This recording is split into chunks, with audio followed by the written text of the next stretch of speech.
गणेश बन गए नौकर। ये बहुत समय पहले की बात है। एक दिन गणेश जी धरती पर सैर कर रहे थे। सैर करते करते वह एक अनाज के खेत में पहुंच गए और भूख लगने के कारण उन्होंने उस खेत में से 12 अनाज के दाने तोड़कर खा लिए। वह खेत सेठ धनीराम जी का था। कुछ समय बाद विनायक जी को अपने किए पर पछतावा होने लगा, क्योंकि उन्होंने सेठ जी को बिना पूछे ही उनके खेत से अनाज चुरा लिया था। फिर गणेश जी ने सोचा कि अपने किए बुरे कर्म का प्रायश्चित तो करना ही पड़ेगा।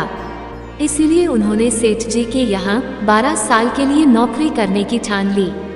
उसके बाद अगली ही सुबह विनायक जी 13 से 14 साल के एक लड़के का रूप लेकर नौकरी मांगने के लिए धनीराम सेठ के घर पर पहुँचे और उन्होंने सेठ जी को अपना नाम गणेशा बताया। विनायक भगवान की बुद्धिमानी की परीक्षा लेने के बाद सेठ जी ने खुशी खुशी नौकरी भी दे दी। अब गणेश भगवान एक सामान्य मनुष्य के रूप में सेठ जी के ही घर पर रहने लगे। एक दिन सेठ जी की पत्नी शाम के समय घर का काम खत्म करने के बाद राख से हाथ धोने जा रही थी। वह देख गणेश जी ने सेठानी जी के हाथ पकड़कर जबरदस्ती मिट्टी से धुलवा दिए। गणेश की इस हरकत से सेठानी आग बबूला हो गई और उन्होंने सेठ जी के कमरे में जाकर गणेशा की शिकायत कर दी। सब कुछ सुनने के बाद सेठ धनीराम ने गणेशा को बुलाया और इस हरकत का कारण पूछा। गणेश जी बोले कि सेठानी शाम के समय राख से हाथ धो रही थी और ऐसा करने से घर की लक्ष्मी नाराज होकर चली जाती है, इसलिए मैंने उनके हाथ मिट्टी से धुलवाए। इससे घर पर माता लक्ष्मी की कृपा बनी रहती है। ये सब सुनकर सेठ जी ने सोचा, गणेशा की सोच तो बड़ी अच्छी है। उसके कुछ दिन बाद कुंभ मेले का शुभ अवसर आया। सेठ जी ने गणेशा को बुलाया और कहा, सेठानी जी को कुंभ मेले में स्नान करा लाओ। अब सेठानी और गणेशा स्नान के लिए मेले में पहुँचे। वहां पहुंचने के बाद सेठानी नदी के किनारे बैठकर नहाने लगी। उन्हें ऐसा करते देख गणेशा दौड़कर आए और सेठानी जी के दोनों हाथ पकड़कर उन्हें नदी के अंदर लेकर गए। उनसे पानी में डुबकी लगवाई और फिर किनारे पर ले आए। अब गणेशा की इस हरकत से तो सेठानी का गुस्सा 7वें आसमान पर पहुंच गया। सेठानी जी घर आते आते पूरे रास्ते गणेशा को ताने पर ताने मार रही थी, लेकिन गणेश भगवान सब कुछ शांति से सुन रहे थे।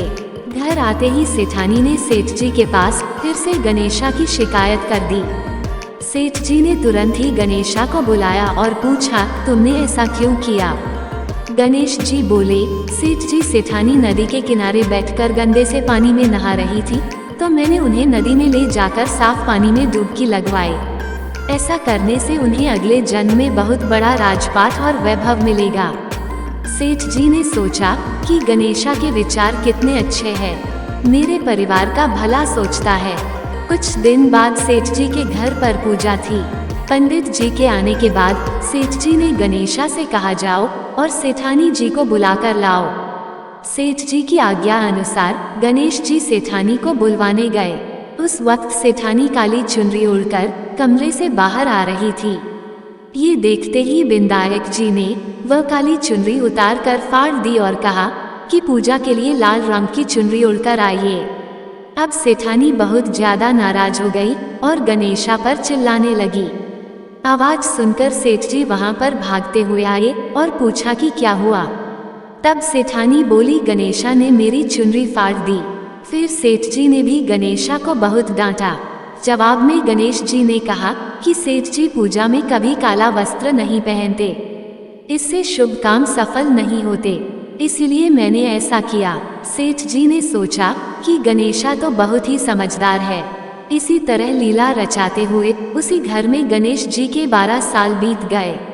फिर एक दिन सेठ जी ने नया कारोबार शुरू करने से पहले घर में पूजा रखी थी।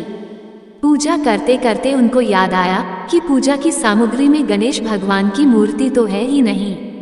तब उन्होंने अपने नौकर गणेशा को पूजा घर से भगवान विनायक जी की मूर्ति लाने के लिए कहा। गणेशा बोला कि मुझे ही मूर्ति समझकर पूजा में विराजमान कर लो, आपके सारे शुभ काम सफल हो जाएंगे।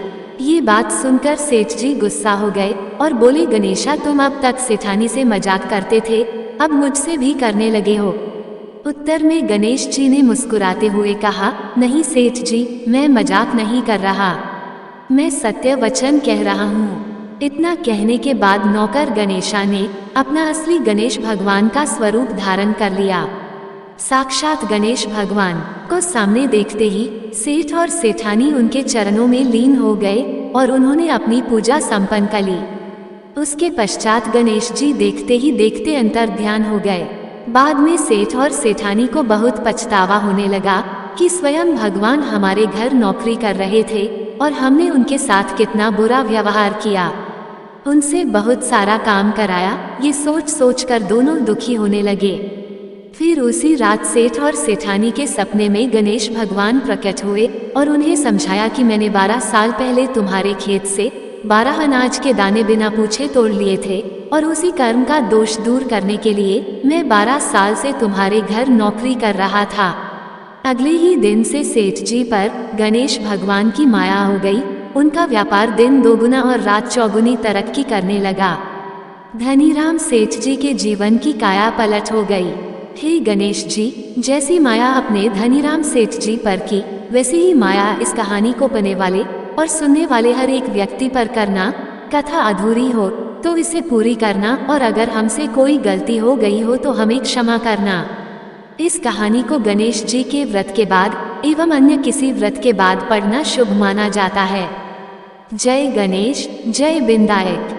दोस्तों, ये कहानी अगर आपको पसंद आई हो तो कृपया इस वीडियो को लाइक करें और ऐसी ही और भी बहुत सारी कहानियों को सुनने के लिए चैनल को सब्सक्राइब जरूर करें। धन्यवाद।